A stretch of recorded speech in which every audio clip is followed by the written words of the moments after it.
guys, how's it going? Today we're going to take this terracotta pot and saucer and we are going to make a really pretty gift basket for the holidays, or really for any other time of the year. First thing we need to do is run out into the garden and gather a few supplies.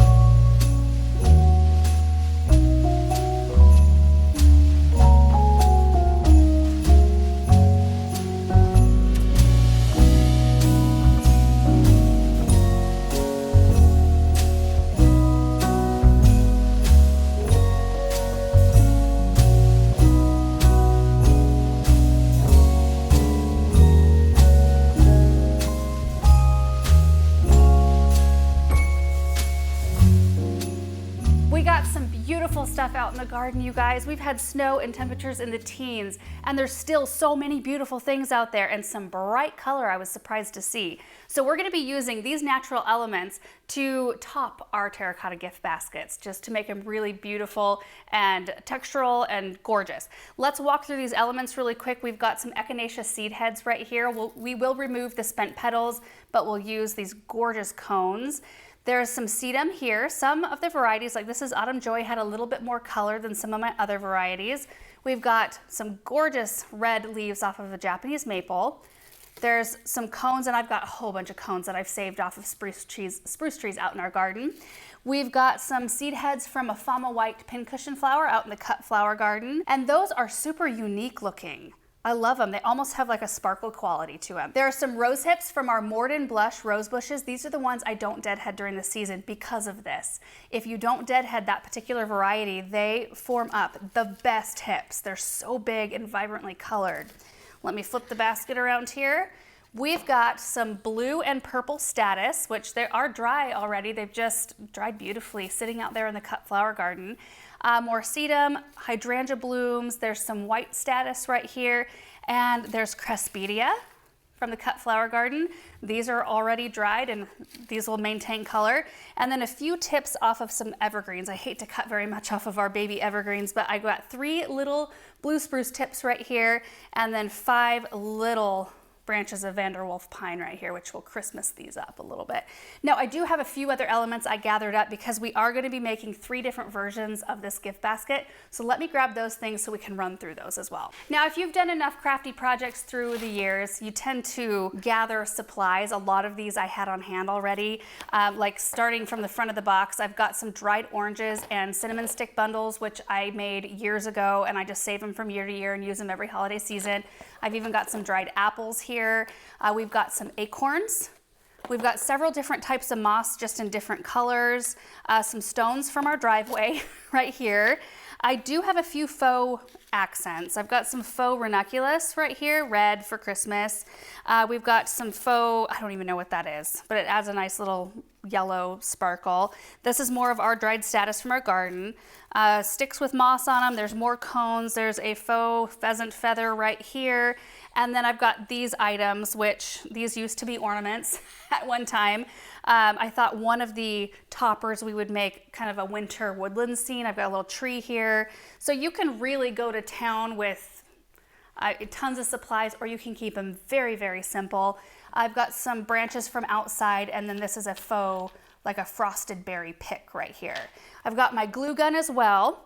So I think we just need to clear this off and start building. These are the 3 terracotta pots we're going to be filling and decorating today. You can find them at your local garden center, sometimes at the dollar store.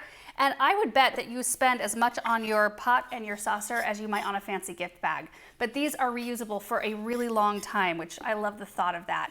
Now we're going to fill ours first with our gifts before we start decorating, because what we're going to be doing is taking our saucers, you flip them upside down and you put them over the top like a lid.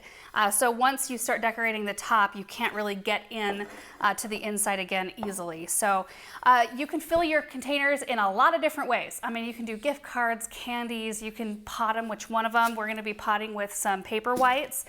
In this pot right here, I wanna put this pair of gloves. And then in this one, we're gonna be doing some seeds. And I think we're gonna have to bend the packets a little bit, and that's okay. We're gonna top both of these with some chocolates. We gotta have something fill up the dead space in there. So those two are done.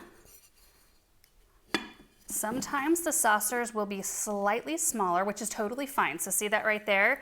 It's slightly smaller than the diameter of the lip of the pot. This one right here is just about the same size, just like that.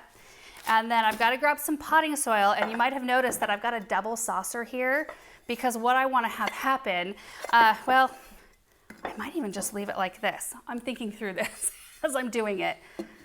I might just do it like this so that this one is on a saucer the whole time because I don't want any water leaking through the bottom at any point or any soil. So this is how we're gonna do it. So 2 saucers for this one because we still need to have our lid and then we need something to protect our surface. So let me get my soil. Paper whites are really easy. I don't know if you've ever grown them before. Now they are highly fragrant.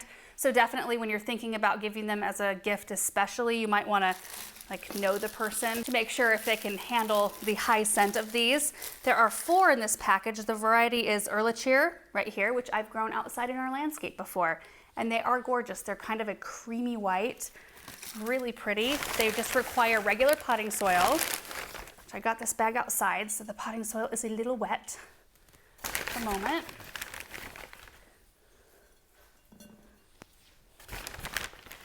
I wanted this to work with amaryllis so badly. I tried, but the neck of the amaryllis always sticks up a little bit too far, and so you can't fit your saucer over the top. Kind of bummed me out. But paper whites will work. So we're gonna line up our bulbs.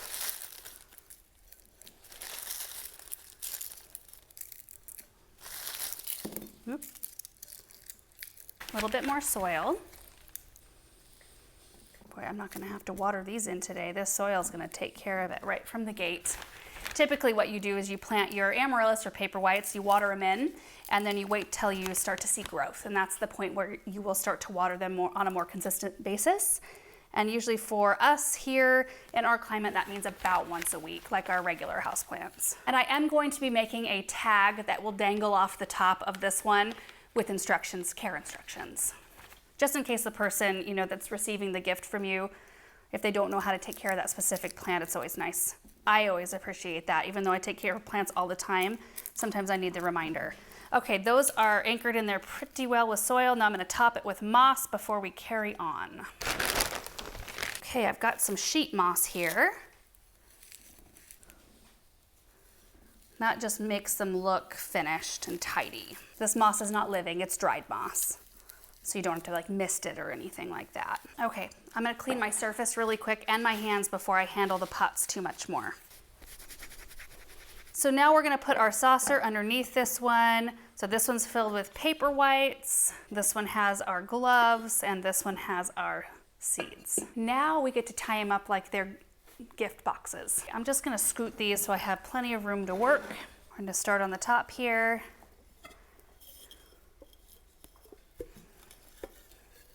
Like how you tie a present. We're gonna tie it off really tight here on the top. There, perfect. You could just tie it in a bow at this point if you wanted to. Maybe we'll leave a bow on this one. I'm not sure which direction we're gonna take this one decoratively. So we'll leave it. We can always clip this off if we wanted to in the end. Okay, let's do that to the other 2. Having a second pair of hands would probably be handy at this part of the project. Okay, now this one is the one. This is the only one we have to be super careful not to tip. Okay, now we get to decorate, which is the super fun part. And you can just, like I said, take it any direction you want. You can go as fancy or as simple as you want. I'm using hot glue for this entire process, which hot glue pops off of Terra Cotta really easily, so that's not a big deal. If the person that's getting the gift wanted to use the saucer, they'd be able to clean it off really easily. Or you could include a second saucer either on top of this one, or you could do it like this right here. To where the pot was ready to go. So let's just get into it. I'm gonna make 3 separate ones and then we'll take a look in the end.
about an hour and 2 glue sticks later, this is where we're at. Aren't they pretty? I could have just kept going and going, and honestly, like, even though they look like they are packed full of stuff, this is what we started with in this box. I don't know if you can see that right there. It was pretty much full when we started, and it still looks full. And then this is our gathering basket from today. Like, you could make an enormous amount of these terracotta gift baskets with just a few stems out of your garden. So on this one right here, I used everything that you see on the top right here, like the most visible stuff is from the garden. The only thing that's not is the little bits of moss I used, and I just used a tiny bit of that. So all of this stuff, like, look at this. I'm so proud of it. I'm so proud that my garden has this stuff in it out there. It takes a while to gather up stuff that has this beautiful winter interest. I think it's beautiful texturally and color. The color's great. This one right here, definitely the most simple.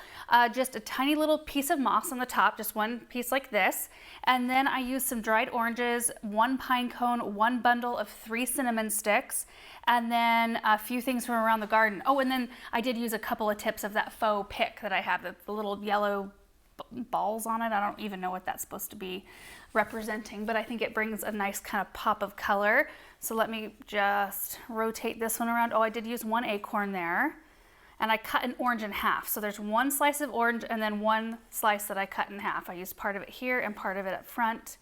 3 little rose hips tucked in for a little pop of red. I think that one's beautiful. And then this one right here, definitely the most cost involved in this one, but things that you can reuse over and over again. The tree you can use over and over again. I hot glued some of those little frosted berries in, kind of like little ornaments. The light, if we twist it around to the back, I just tucked the light battery box into the string that's holding the whole thing together right there. So we're good to go on that front. It shouldn't fall out or anything like that. And then I used little bits of preserved sheet moss and then little bits of this reindeer moss right here that's a little bit more creamy colored, kind of like snow, I guess. I think after the camera stopped, I did tuck in I had these little pieces of blue spruce left over, and I tucked those in along with some white statice. So you can see just a little bit of the white blooms there. It look really pretty. And then the deer ornament. What used to be an ornament. But that one's perfect because you can just take the lid off and set it aside, and then you've got this saucer to do its job underneath the paper whites. And if you were doing this as a gift, you would, if your soil wasn't as wet as mine, you would want to water in the bulbs that initial time, and then, you know, put the presentation together right before you give it to the person you're giving it to. So the last thing I do need to add to this, and I just don't have the tag out here with me, I need to add the care tag, which what I would say is full sun, or a bright spot in your house, and water once a week. Anyway, I really enjoyed this project today, and I hope you guys did too. I hope it inspired you. And you know, if you've never tackled something like this and you've really wanted to try, my best advice is just to go for it and keep practicing. I mean, that's how I've done it over the years. You know, you just have to kind of whale into a project, and sometimes it doesn't turn out the way you would hope it would. The nice part about this is it doesn't take a lot of supplies, and you can pull everything off and start over again if you don't love it, and it's not a huge time commitment. And then over time, you kind of start getting a better feel for how to put the textures together and what colors you need based on the end goal that you are shooting for. But I just think giving something like this is just so much more special because you've put your little touch on it. And if I was the one receiving a gift like this, I would just think it was the best. So thank you guys so much for watching this video, and we will see you in the next one.